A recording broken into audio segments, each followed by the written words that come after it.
Palestine went from this to this, and it didn't happen overnight. Up until the early 1900s, Palestine was part of the Ottoman Empire, a religiously diverse land where Muslims, Christians, and Jews lived alongside each other.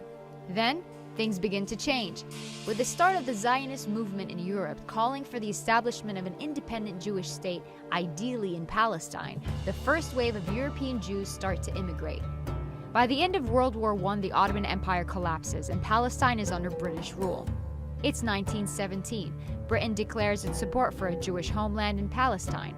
The number of Jewish settlers grow, fueling tensions between the Arabs and the Jews.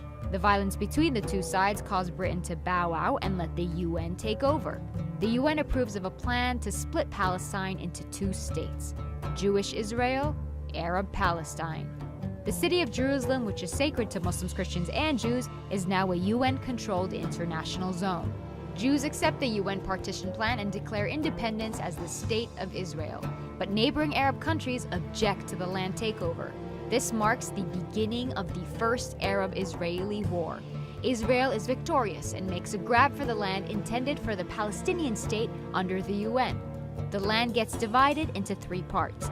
Jordan occupies the West Bank and East Jerusalem, Egypt occupies Gaza, and the State of Israel takes 78% of historic Palestine, including West Jerusalem. 700,000 Palestinians become refugees as a result, and the day is remembered as Al-Nakba, the catastrophe. It's 1967. The Six-Day War breaks out between Israel and neighboring Arab countries, and by the end of it, the map looks something like this. Palestine is now fully occupied by Israel. Despite the absence of a formal peace treaty, things start simmering down. Then Israelis start settling into Gaza and the West Bank, resulting in an Israeli-Palestinian struggle that gives rise to the PLO, the Palestinian Liberation Organization. Their main goal? To liberate Palestine from Israel by any means necessary. Fighting goes on for years. The PLO eventually accepts dividing the land between Palestine and Israel, but the conflict doesn't end there.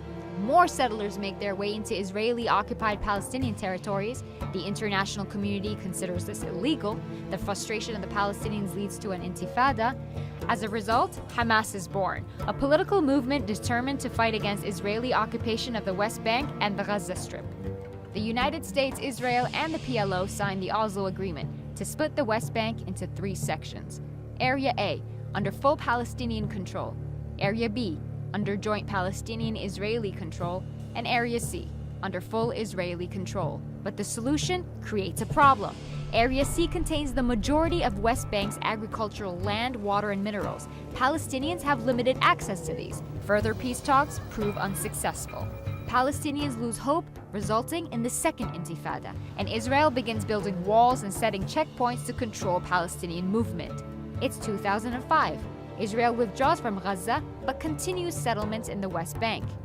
Hamas gains power in Gaza and splits from the Palestinian Authority, seeing it as being too secular.